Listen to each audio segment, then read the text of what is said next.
Donc voilà, donc a priori, j'ai pas, je peux pas, comment dire, inverser la caméra pendant que j'enregistre. Bon, alors tout d'abord, je vous présente la machine.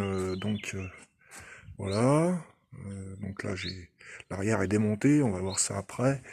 Là, pour l'instant, devant, il y a un projet de disque VTT en cours. Donc probablement qu'il faudra supprimer le joint là, probablement. Ou trouver une astuce pour pas que ça frotte. Ou trouver un autre joint. Le disque là que j'ai fabriqué en bois, euh, bon, il est pas nif-nif, hein, au niveau il est un peu volé, hein, bon, le bois ça travaille.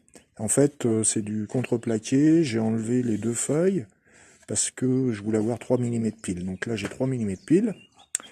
Et donc là, il fait 203 de diamètre. Et c'est pas suffisant. Je veux mettre un étrier mécanique. On est gêné par les rayons, là, ici, là. Et donc, en étrier mécanique, il y a deux options. Il y a une option double piston, une option simple piston. Pour mettre une option double piston, qui prend beaucoup plus de place que le simple, il me faudrait à peu près un disque de 260, 270, voire 280, ce qui est introuvable en VTT. Donc le maximum que l'on peut trouver, c'est du 220. Donc là, actuellement, c'est un 203. Et j'ai donc commandé un disque de 220 en 3 mm d'épaisseur. Il y en a un en 3 mm et un autre en 2,9 mm. Sur la jante arrière, donc en fait, là c'est un disque de 203 avec une épaisseur de 1,80. Donc c'est un disque très fin. Euh, bon, c'est pour ça que je l'ai pris le plus possible des rivets là, en fait, c'est pas un disque flottant, hein, ça bouge pas, hein, c'est simplement un moyeu alu avec un disque, voilà, pour gagner du poids. Alors ce qui fait qu'il est très très léger, ouais, ça c'est clair. Et là, en bas, on a ici là un étrier double piston. Donc je reviendrai là-dessus plus tard, hein. Alors, au niveau de l'arrière, moi je commence par contrôler, je dirais, la géométrie du cadre. Donc je mets un axe ici de 10, hein, et je mets un axe de poulie ici. Voilà. Alors le plus long possible évidemment. Et puis ensuite on regarde dans ce sens-là si il y a comment dire, la ligne de l'axe est différente de la ligne euh, sur le bras. Donc a priori là c'est bon. Ensuite il me reste dans l'autre sens. Donc je le fais avec un réglet, hein, en mesurant ici la distance que je peux avoir à l'axe. Et là j'ai 46. Je fais pareil de l'autre côté.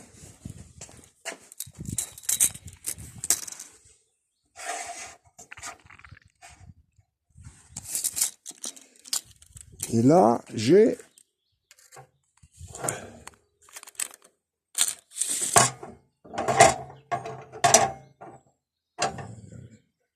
faire chier ce couillon là. Hein, alors, donc là je fais pareil de l'autre côté. Et si j'obtiens 46,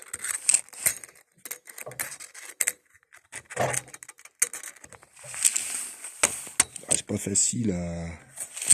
Donc déjà, de ce côté ça va bien, mais ce côté là ça va pas. Alors, voilà, on va se mettre comme ça. Alors, donc là, si j'ai 46, j'ai 46 comme d'autre côté. Donc je considère qu'en fait l'alignement il est bon. Pour retrouver le centrage, pour trouver le centrage du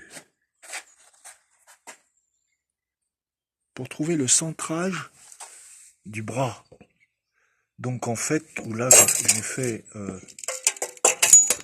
donc une ligne ici là. En fait, moi je me base sur l'arête du cadre qui est ici.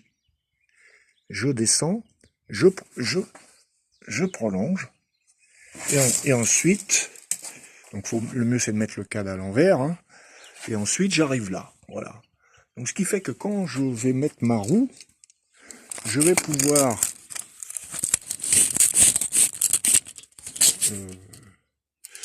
mettre un réglet de chaque côté. Je mets ma roue embutée sur le bras. Je mets un réglet de chaque côté et je peux mesurer en fait si la distance est la même.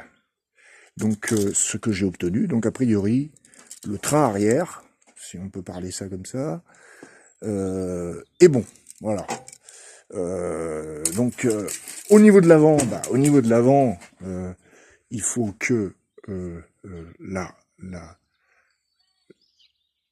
jante déjà il faut que la roue soit pas voilée, hein, ça c'est clair, mais ensuite il faut qu'on ait la même distance entre là et là, ce qui n'était pas du tout le cas avec le montage d'origine, avec le frein, le moyeu de frein avant à tambour là, où j'avais 6 mm d'écart.